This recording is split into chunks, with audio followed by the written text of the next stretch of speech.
Welcome to the premiere of Superb Flicks Hub, your guide through the mesmerizing world of cinema. Today I am recapping the movie The Minuscule. Let's jump in. A Minuscule, the Valley of Lost Ants. Starting note, there is a very ancient legend sung all summer by crickets and cicadas, the epic of a young ladybug fighting red ants. Here is the story. In the forest valley, a red beetle car drives into the middle of the forest, which is located in France. A young man and woman wrapped up eating lunch while sitting under the shade of a pine tree during a picnic.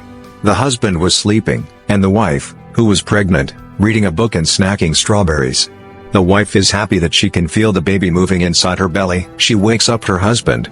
He helps her stand up and then gets the bags, baskets, and hats. They leave together towards the car.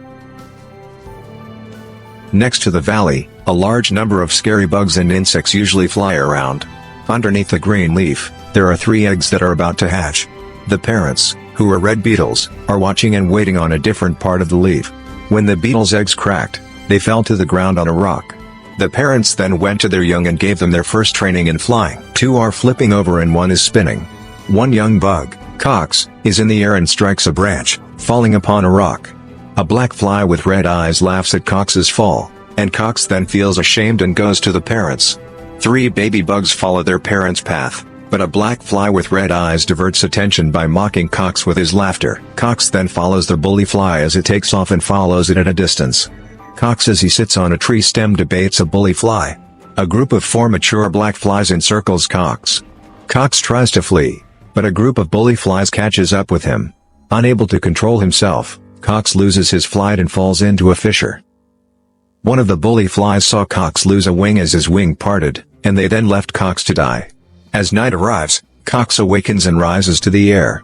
She realizes she has lost a wing, and when a shocking flurry of eyes appears in the pitch-black surroundings, she becomes frightened. Cox emerges from the fissure and calls for his parents, but no one receives his pleas.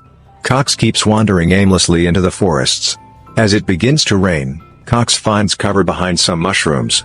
Cox is startled when he sees several snails dangling eyeballs. Cox left the area and crawled back in the same manner, climbing the lunchbox tin that the couples at the picnic location left behind. Cox takes a seat next to the sugar crystals. The next morning, as Cox awoke from sleep, he was surprised to see a variety of bugs, insects, and flies bringing crackers, strawberries, and crisps. 2 green bugs dragging a matchbox dropped out and moved. Cox noticed some black ants traveling together in a roadway carrying nuts and leaves. Leader ant pauses the group and inhales the aroma of the sugary delicacies, then this follows the fragrance of sugar tin. Once the sugar crystals are sampled, the leader ant scurries around wildly while Cox hides in the shadows. Leader ant whistles at the team. They drop the objects they were holding and run straight towards him. The ant squad approaches sugar tin, raises its jaws as the commander instructs, and carries them home. Cox's remains alone within the sugar tin. Through the forest, an ant was transporting a sugar tin. They came across a rock-formed obstacle in their way. The sugar crystals spilled out and scattered on the rock when the squad accidentally dropped the sugar container. Commanding ant unclasps beneath the sugar tin and begins instructing them. The crew collects crystals and secures them inside the container. At that time, they became aware of Cox falling in that vicinity, consequently rousing him, which caused Cox to release gas. A lizard that was very hungry appeared, and the ants quickly hid behind crystals. The ants were frightened by a lizard's presence near the sugar crystals. The lizard came across the commander of the ants. After awakening, Cox swiftly moved towards the tin of sugar, producing a peculiar noise that frightened the lizard. As a result, the lizard escapes into rock alleyways. The ants expressed gratitude to Cox for protecting them from the lizard and invited him to accompany them on their journey home. The leader of the black ants sent a message to the guard standing near the mound on a large rock in the mountain. They had something special with them. The guard received the message. A short time later, some black ants move ahead and meet a group of red ants. They stopped on the road while heading towards black squads. The leader of black ants gives them 1 cube. The leader of the red ants, Bator, becomes very mad and really wants to have the entire box for the red ants. So, he and his group are chasing the black ants. The black ants try to go faster when they notice something, but then they reach a big steep hill. They try to escape by sliding down the edge of the hill, but Bator and his helpers quickly follow them into the river using an old green can and start chasing them as they go downstream. The box of sugar rolls down the hill and goes into the river where it floats along the water and turns into a ride. This is an action-packed river chase between black ants and red ants. The leader of the black ants saw red bull ants coming towards them. Bator collides with a sugar box, causing Cox to slip and fall into the river. A pikefish named Bobish was hungry, saw Cox, chases to catch him. A series of black ants suddenly emerged in the river and rescued Cox. In front, there is a big waterfall. Black squats hiding in a box of sugar. They fall into the river with Bobish and red bull ants. The red bull ants Coquetin and Bobish both go to the bottom. Upon leaving the sugar box, the black ants gathered individual sugar crystals to take back with them on their journey home. Cox spotted his family in the distance and experienced a multitude of emotions. His family encountered an unfamiliar individual whom they believed to be Cox, so they brought that person along. Cox wished to locate his family, but being unable to fly with just one wing, he found himself unable to do so. Eventually, Cox returned to Black Squat Lane. The red ants found an empty sugar box floating on the river. Then, they traced the path that the black ants had taken. The red ants discovered that the black ants had camped out for the night and found some sugar remnants. As the black ants ventured onto the road, they spotted the vehicle approaching. The leader of the red ants bravely decides to chase after the black ants, but the other members of the team get scared and quickly run away. The black ants leader commands them to follow through with his plan. When the car passed over the black ants, they remained unharmed, sheltered beneath the vehicle. Meanwhile, the red ant leader remained in the same spot as the black ants continued along their path. The black ants, accompanied by Cox, eventually arrive at their home and carry sugar crystals into their mound. Cox is astonished by the ants' kingdom and their impressive food collection. The soldier ants create a pathway to present their daily harvest to their queen. One soldier ant places a nut before the queen, and she gently touches it with her antenna, subsequently laying a single egg behind her. Another soldier ant swiftly retrieves the egg and stores it in the designated egg storage chamber. Next in line, a leader ant presents a sugar crystal to the queen. As soon as she tastes it, lays a substantial number of eggs in response. Meanwhile, Bator, observing all this from outside the black ants' kingdom, becomes furious. He sprints back to the red bull ants' kingdom, reaches home, and rushes to the queen's chamber. He urgently informs the queen that the black ant queen has laid a multitude of eggs after tasting the sugar crystal. The red ant queen is overwhelmed with anger and turns her attention to the dark and menacing army of red bull ants. This army, numbering in the millions, marches forward, armed with various tools and weapons like spiked fruits and catapults. As night falls over the black ant kingdom, Cox finds himself at rest alongside the ants. While he sleeps, he dreams of his home and family back in the valley. He awakens and ascends to the top of the mound. There, he discovers developed wings and is practicing their flying skills. Black ant leader, who carefully observes the scene. The following morning, the sleeping black ants were awake by distant thunder sound. They peering out of their fort window, they were surprised to find a gang of red ants advancing towards them armed with spike fruit, round stones, catapults, insecticide spray, and forklifts. The red ants encircled the fort, leaving the black ants in a state of confusion. The red ants leader shouted commands and launched rocks from a sling, causing small but growing cracks in the fort. Then, they unleashed toothpick arrows that scattered in all directions, embedding themselves in the fort's highest point. In response, the black ants initiated their own form of combat, tossing earbud sticks, aspirin, pepper, and tablets at the encroaching red ant army. However, this had little effect. The red ants propels a metal ball at the fort, punching a hole through one side and emerging on the other.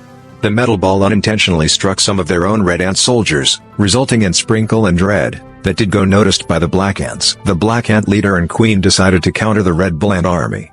They approached the storage area supervisor, who was working on a puzzle, to prepare for the attack. The supervisor acquired a box of matches and discovered firecrackers in a fabric wrap, surprising Cox. The black ants prepared to launch rocket firecrackers at the red ants on the fort. In response, the red ants used a dragon fruit to strike the fort entrance forcefully. When the black ant leader opened the matchbox, they found only one matchstick. Miraculously, it ignited the rocket, which soared into the sky. The red bull ants watched in silence as the rocket spun, changed course, and exploded dramatically, sending them scattering in fear. Back on the fort, the matchstick ran out. The red ant leader grew furious and ordered an aggressive attack. At this critical moment, Cox remembered seeing a matchbox at a picnic spot. He asked the black ant group for assistance in flying, promising to retrieve the matchbox for them. They received a rocket-shaped 500 francs note, placed Cox on top, and launched him above the red ant army, which couldn't catch him. Despite the red ant's attempts to spray bug killer on the rocket, Cox escaped with his own wings, leaving the red bull ants. Cox arrives at a picnic spot and quickly reaches down to pick up a matchbox. However, he encounters a black spider. Startled, he stepped back. The spider takes the matchbox and leading Cox on an unplanned adventure. Meanwhile, at a nearby fort, red bull ants were fiercely attempting to breach the entrance, but black ants were holding them back, reinforced by additional black ants. The terrible situation led the black ants to assemble a meeting with their queen, and their leader looked at Cox with a sense of helplessness. Simultaneously, Cox continued to follow the black spider for quite a distance, eventually reaching a dark and unpleasant location where a small dollhouse was situated. The black spider, before entering the dollhouse, created bubbles from water in a drain. Cox followed suit and entered the dollhouse. He climbed the stairs and entered a well-lit room, where the black spider was busy crafting a web using matchsticks. Unexpectedly, a frog spotted Cox through a window and used its long, elastic tongue to capture him. Cox resisted vigorously, causing a commotion inside the dollhouse. In the end, the dollhouse collapsed onto the frog, crushing it. Cox awakens while lying in bed, greeted by a black spider that plays music for him and offers a piece of fruit to refresh him. Cox then picks up a matchbox and explains occurrences takes place at the fort. He requests the matchbox from the black spider. Spider gives him matchbox then said goodbye to him. As Cox makes his way towards the fortress, he carries a matchbox with him. Earlier, he witnessed black flies bothering and making fun of him. Black flies were buzzing around bullying, but now they are bothering a ladybug, harassing it and preventing it from leaving. Cox summons his courage and intervenes, causing the black flies to scatter in a different direction, and even expelling gas in the face of one of them. Following this, Cox gathers a group of flies to accompany him, leading them on a chase through the valley. He deliberately guides them towards the side of the road where he expects to see a yellow car returning, just as he had anticipated. Cox directs the flies at the car and swiftly makes his escape. All the flies meet their demise, completely eliminated from the scene. Cox returns to the ladybug, sharing affectionate kisses and expressing his love. At the fortress, the red bull ant's relentless attack had pushed the anthill dangerously close to collapsing. When Cox signaled his arrival with a matchbox, it brought a hope and happiness to the black ants. Meanwhile, the angry red ants fixed their look on Cox. As Cox ascended to the top of the fort, the leader of the black ants expressed gratitude. Many lit matches, each carrying a black ant, caught the attention of the red ants, instilling fear in them. The black ants ignited firecracker rockets one by one and launched them into the sky, resulting in explosions in the air. The red ants watched these detonations in silence. The rockets descended upon the red ant army, causing casualties and forcing them to scatter and retreat. The red ants fleeing back that insecticide spray caught fire trigger a major explosion. While this marked a victory for the black ants, a significant fire surrounded the fort, posing a serious threat. The black ant queen appeared helpless. Fortunately, an aerial firefighting plane arrived at the scene and used water to extinguish the fire, preventing further damage. However, the fort eventually disintegrated. After an extensive journey, Cox marries a ladybug, and together, they have 5 children. Cox takes on the role of teaching their offspring how to fly. Meanwhile, the black ants embark on the task of constructing a new fortress. In the film's closing scene, the leader of the black ants and Cox stand atop a hill, watching the sun as it sets. They take pride in their achievements and eagerly anticipate the possibilities that the future holds. If you are new, please click the subscribe button and the bell so you can see new content.